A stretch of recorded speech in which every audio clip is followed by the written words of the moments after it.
যতই চেষ্টা করেন টমেটো বাগান, লাউ বাগান, ডাব বাগান আর দেখবেন না। সেটা আমার কথা না, সেটা হচ্ছে টমেটো আপার কথা।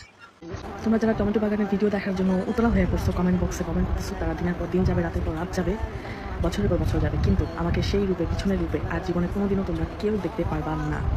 ইতিমধ্যেই বাংলাদেশে একদল লোক ওয়েট করে আছে যে আমি আবার কয়েকদিন পরে টমেটো বাগান আর নারকেল বাগান, বেগুন বাগান, তারপর এই ধরনের বিভিন্ন বাগান দেখে আবার ভিডিও শুরু করবো। তো তার মুখের কথা তো শুনলেন, এখন আমরা একটু জেনে নিই সে কেন এই লাইন এবং এই পথে আসছে, সেটাও তার মুখ থেকে আমরা শুনে আসি। আমি আসলে একটু সময় কারোর কাছ থেকে না পাওয়ার জায়গা থেকে একাকিত্বতা বোধ করে আমি এই ভিডিওর জগতে চলে আসি। এখানে এসে আমি একটু ভিডিও করি, আমার ভালো লাগে। আপনারা একটা কমেন্ট করেন, একটু লাইক করেন, একটু শেয়ার করেন, এগুলো আমার কাছে ভালো লাগে। ভালো লাগতে লাগতে তখন আমি আরও ভিডিও করি। একটা পর্যায়ে আসলে আমি লিমিটেশন ক্লোজ করে ফেলছিলাম। মানে আমি ভালো ভিডিও করতেছি না খারাপ ভিডিও করতেছি সেটা আমি ফলো আপই করতাম না। মানে আমি কেমন যেন হয়ে গেছিলাম। তো এটা আমার ভবিষ্যতে কী হয়ে দাঁড়াবে, বা আমি সমাজ আমাকে কী বলবে, পরিবার আমাকে কী বলবে, বা আমার নিজের অবস্থান কোথায় যেয়ে দাঁড়াবে, এটা আমি ফলো করতাম না। আমার জাস্ট ভিডিও করতে মন সেটা আমি ভিডিও করতাম। আমার এটা ভালো লাগতো, এটা করতাম, ওটা ভালো লাগতো, এটা করতাম।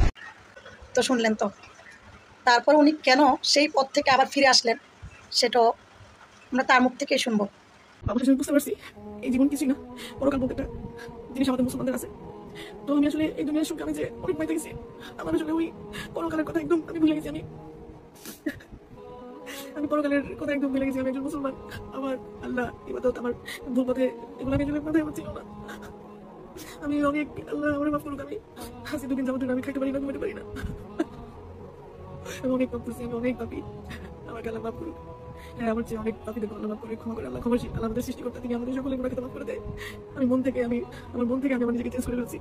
আমি আর কোনোদিন আমি এই ধরনের এমন কোনো কাজ আমি আর কখনো করবো না যে কাজের দ্বারা আমার নিজেকে আমি ছোট, আমার সবার কথা আমি নিজে ছোট হবো, আমি এমন কাজ কখনোই করবো না। টমেটো আপার এখন একটাই অনুরোধ, যাদের কাছে তার ভিডিওগুলো আছে সেই ভিডিওগুলো যেন তারা ডিলিট করে দেয়, এটাও হচ্ছে তার অনুরোধ। চলুন তার মুখ থেকেই শুনি। এত কথা শোনার পরে টমেটো আপার মুখ থেকে আপনাদের কি মনে হয় টমেটো আপা এগুলো অভিনয় করতেছে? আমার তো মনে হচ্ছে না সে অভিনয় করতেছে। তো এখন কথা হলো গিয়ে, টমেটো আপা টমেটো বাগান, ডাব বাগান, লাউ বাগান, বেগুন বাগান সব কিছু দেখার জন্য উৎসাহিত কে করেছে? আমরা করেছি। আমরা কমেন্ট করছি বিদায় সে বেশি বেশি করে উৎসাহিত হয়েছে। এটা কিন্তু টমেটো আপার মুখের কথা, তাকে ওইভাবে ভাইরাল করেছেন আপনারা। এখন সে ভালো হতে চাচ্ছে, তাকে ভালো হতে দিচ্ছেন না, সেটাও আপনারা। এখন মানুষ কোথায় যাবে বলেন তো? আমরা যদি একজন মানুষকে এভাবে যদি টর্চার করি, সে হয়তো বা আগের জায়গায় ফিরে আসতেও পারে। সে যখন উপরওয়ালাকে ভয় পেয়ে সে পর্দাশীল অবস্থায় ভিডিও বানাতে চায়, তাকে আমরা সহযোগিতা করার দরকার। যেইভাবে তার বেপর্দা অবস্থায় ভিডিওগুলোতে আমরা তাকে সহযোগিতা করছিলাম, এখন তাকে আমরা পর্দাশীল অবস্থায় সহযোগিতা করা আমাদের কর্তব্য, নাকি? তো আমার ভিডিওতে কেউ কেউ কিছু কমেন্ট করেছে, মানে টমেটো আফা সম্পর্কে উনি কি পরিবর্তন হবে কি হবে না, এই ধরনের কিছু কমেন্ট করেছে। আমি সেই কমেন্টগুলো আপনাদেরকে একটু দেখাচ্ছি, কয়েকটা কমেন্ট।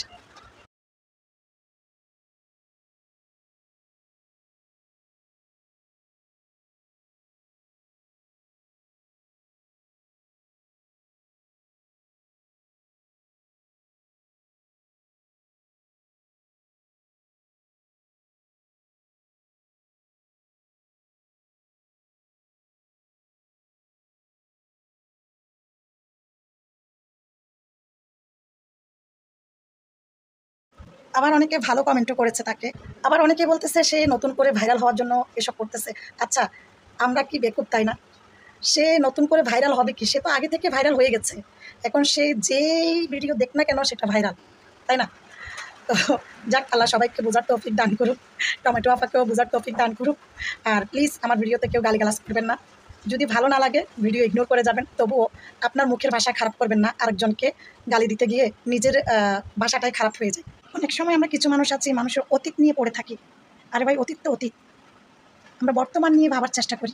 আর পর্দাশীল অবস্থায় ভিডিও বানালে তো আর খারাপ না, আমরাও তো বানাচ্ছি, অনেকেই বানাচ্ছে। আবার এই যে ভালো যারা ভালো কন্টেন্ট ক্রিয়েটর, ভালো ভালো ভিডিও বানাচ্ছে, তাদেরকেও কিন্তু মানুষ বকাঝকা করতে বাদ দিচ্ছে না। তো ভালো খারাপ কিন্তু সব জায়গায় আছে।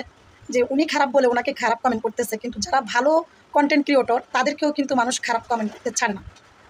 তো টমেটো আফা, অসংখ্য ধন্যবাদ আপনার এত এত পরিবর্তন দেখে। ভবিষ্যতে কি করবেন কি করবেন না সেটা আমি জানি না, তবে আপাতত বর্তমান যে পরিবেশ আপনার, ওটা আমার কাছে খুব খুব ভালো লেগেছে। স্যালুট জানাই আপনাকে আপনার পরিবর্তনের জন্য। আপনি আপনার নতুন যাত্রা নিয়ে সামনের দিকে এগিয়ে যান। আপনার জন্য অনেক অনেক দোয়া ভালোবাসা রইল। আল্লাহ হাফেজ।